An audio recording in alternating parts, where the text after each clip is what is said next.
WhatsApp guys, मैं हूं आपका दोस्त धीरज और स्वागत करता हूं आपका मेरे एक और नए वीडियो के अंदर। आज हम लोग राम लक्ष्मण परशुराम संवाद जो है उस चैप्टर को कंप्लीट करने वाले हैं। पर उससे पहले कुछ इंपॉर्टेंट बात। सबसे पहले तो इस वीडियो को लाइक कर दो, चैनल को सब्सक्राइब कर दो और वीडियो और चैनल दोनों को ही अपने फ्रेंड्स में शेयर कर दो। Don't be a selfish person यार, क्योंकि लालच जो है वो बुरी बला है। शेयर कर दिया, थैंक यू।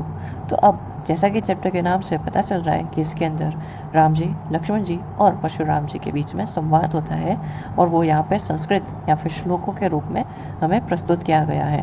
पर मैं इसको बड़े ही इंटरेस्टिंग तरीके से बताऊँगा और तो और इमेजेस भी आ ही रही हैं, तो बस देखते रहो। तो इसके अंदर क्या होता है कि राम जी के हाथ से गलती से जो शिव धनुष है वो टूट जाता है। परशुराम जी गुस्से में आते हैं और कहते हैं कि ये धनुष किसने तोड़ा। राम जी बड़े ही विनम्र स्वभाव से कहते हैं कि ये धनुष जिसने भी तोड़ा है वो आपका परम परम सेवक है। क्या मैं आपके यहाँ आने का कारण जान सकता हूँ?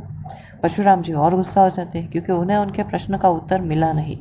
तो उस गुस्से के अंदर ही वो कहते हैं कि सेवक तो वो होगा जो सेवक का क्या कार्य करेगा, पर जो शत्रुता का कार्य करता है वो सेवक नहीं शत्रु होता है और उससे लड़ाई करनी पड़ती है। तभी लक्ष्मण जी कहते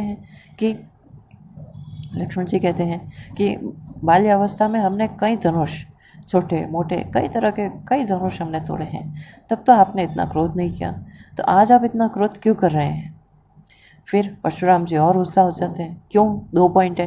पहला पॉइंट, उन्हें उनका आंसर नहीं मिला। दूसरा पॉइंट, उस धनुष की बुराई कर रहे हैं और उस धनुष को कंपेयर कर रहे हैं छोटे मोटे धनुष से।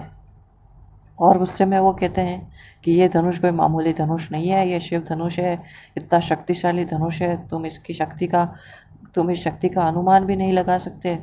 फिर लक्ष्मण जी थोड़े से शांत हो जाते हैं और थोड़े से शांत शब्दों का इस्तेमाल करते हुए वो जो है वो उनकी मतलब टिप्पणी देते हैं या फिर उनका जो मतलब क्यों कैसे हो गया वो बताते हैं।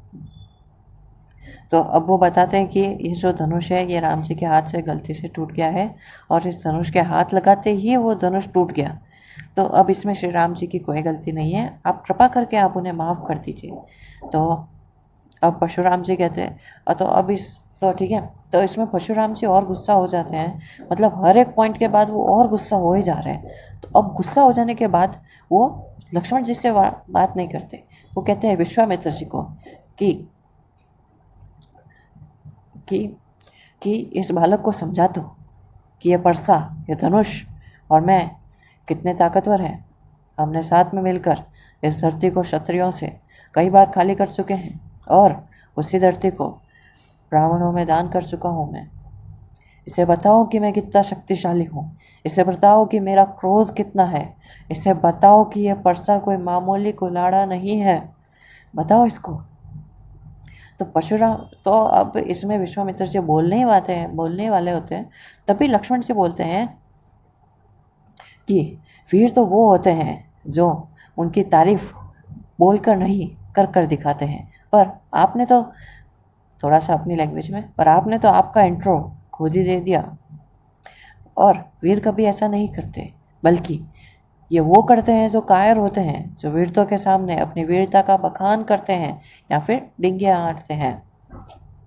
तो अब इसमें विश्वामित्र जी मन ही मन में सोच रहे होते हैं कि क्या छोटा सा क्या मतलब चल रहा है। परशुराम जी बिन मतलब में गुस्सा कर रहे हैं, बिना ही मतलब यहाँ पे जो विश्वामित्र जी हैं वो सुन कुछ और रहे हैं और समझ कुछ और रहे हैं और बोल कुछ और रहे हैं। ठीक है, समझ कुछ और रहे हैं क्योंकि उनको सब कुछ पता है, परशुराम जी को भी पता है, पर फिर भी वो एक्टिंग कर रहे हैं क्योंकि उनको पता है कि ये करने ज़रूरी है। फिर इसके बाद क्या होता है? इसके बाद जो परशुराम जी हैं वो बताते हैं फिर से विश्वामित्र जी को बोलते हैं कि अगर ये बालक अपने शब्दों पर नियंत्रण नहीं रखेगा तो मैं इस सभा में उपस्थित सभी राजाओं को मार डालूंगा। तब इसके बाद राम जी जो हैं वो लक्ष्मण जी को इशारा करते हैं कि बस अब बहुत हो गया, अब शांत हो जाओ। लक्ष्मण जी शांत हो जाते हैं और राम जी जो हैं वो परशुराम जी को बड़ी ही विनम्रता से